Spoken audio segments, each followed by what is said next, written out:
Hello friends, welcome to my channel. હું ભાવના દાદાવાલા. આજે તમારા માટે લાવી છું લીલા વટાણાનું સેવસળ. અત્યારે ફ્રેન્ડ્સ લીલા વટાણા બહુ જ મળે છે, તો આપણે એનું સેવસળ બનાવી દઈએ. એ બહુ જ જલ્દી થઈ જશે, લગભગ 15 મિનિટમાં તો થઈ જશે. તો એના માટે હું તમને સામગ્રી કહી દઉં. લીલા વટાણા છે, જેની સમારેલી ડુંગળી, ટોમેટો પ્યુરી, 2 ચમચી ચોખાનો લોટ, મીઠું, સેવો, ડુંગળી સમારેલી ઉપરથી સર્વ કરવા માટે, આ ટમેટો પ્યુરી, આદુ લસણની પેસ્ટ છે, આ ખડા મસાલા અને આ બધા મસાલા. તો હવે આપણે રીત ચાલુ કરીએ. મેં કુકરમાં બહુ જ તેલ લીધું છે, થોડુંક વધારે લેવાનું છે, અને એમાં 2 દાણા રઈના નાખવાના છે, એટલે આપણને ખબર પડે તેલ થયું છે કે નહીં. આ ખડા મસાલા નાખ્યા અને આ રઈ તતડે પછી આપણે જીરું નાખીએ.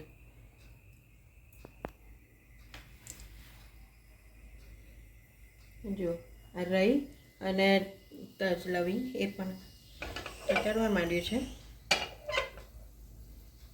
હવે આપણે એમાં જીરું નાખીશું.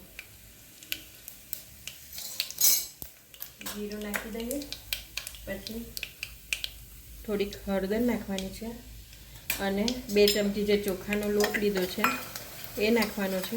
એને બહુ જ સરસ શેકી કાઢવાનો છે ધીમા તાપે. તમે ચોખાના લોટની જગ્યાએ ઘઉંનો લોટ વાપરશો તો પણ ચાલશે. આ સરસ શેકાઈ ગયું છે. 2 મિનિટ એની સરસ સુગંધ આવે એટલે હવે આપણે સમારેલી ડુંગળી નાખવાની છે.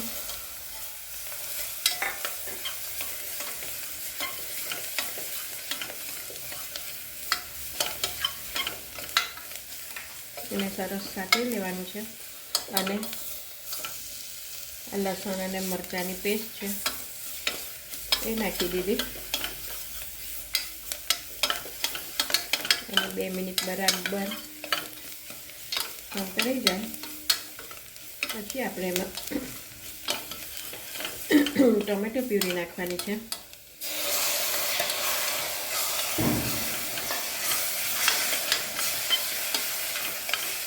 હવે એને સરસ હલાવી દેવાનું છે.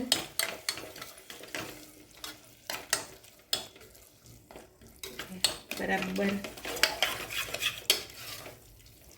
2 મિનિટ શેકાઈ જાય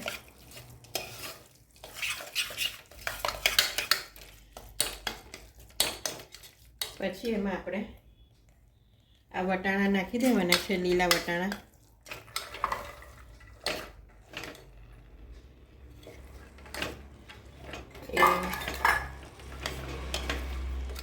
હવે આપણે એમાં મસાલો કરીશું. સ્વાદ પ્રમાણે મીઠું નાખી દઈશું.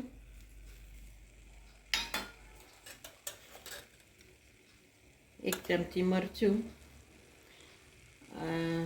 ગરમ મસાલો 1 ચમચી, અને ધાણા જીરું. આ બધું નાખીને હવે એમાં ગ્લાસ ભરીને પાણી નાખવાનું છે, અને સરસ એ કરી દેવાનું હલાવીને. હવે કુકરનું ઢાંકણું બંધ કરીને 3 સીટી મારી દેવાની છે. 3 સીટી મારી દેશો એટલે તમારું સેવસળ તૈયાર થઈ ગયું. પછી પ્રેઝન્ટેશન માટે તમને બતાડું. હવે આપણે સેવસળમાં તરી નાખવા માટે તરી બનાવી દઈએ. એના માટે થોડુંક વધારે તેલ લેવાનું છે, અને એમાં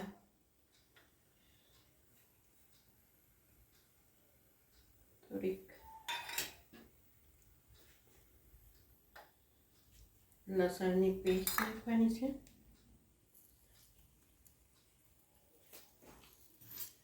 અને આ ટોમેટો પ્યુરી નાખવાની છે.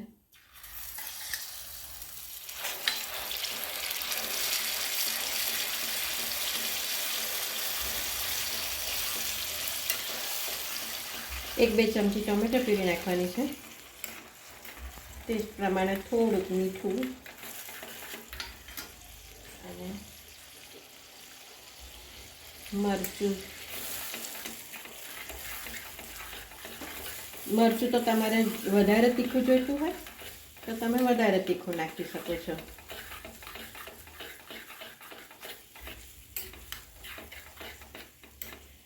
બસ આ તરીને થોડીક વાર ઉકળવા દેવાની છે. એમાં થોડુંક પાણી નાખવાનું છે એટલે આ તેલ જે છે એ ઉપર આવી જશે.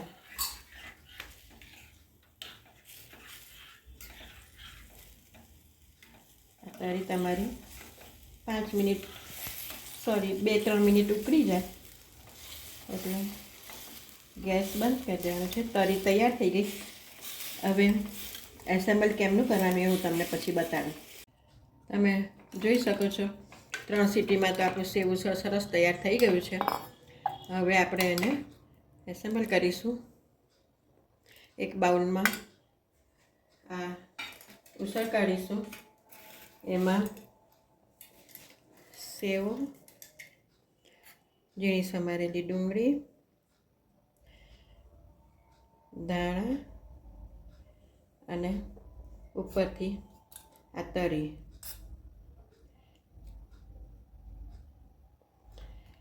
તમારું આ સરસ ગરમા ગરમ સેવ ઉસળ તૈયાર થઈ ગયું છે.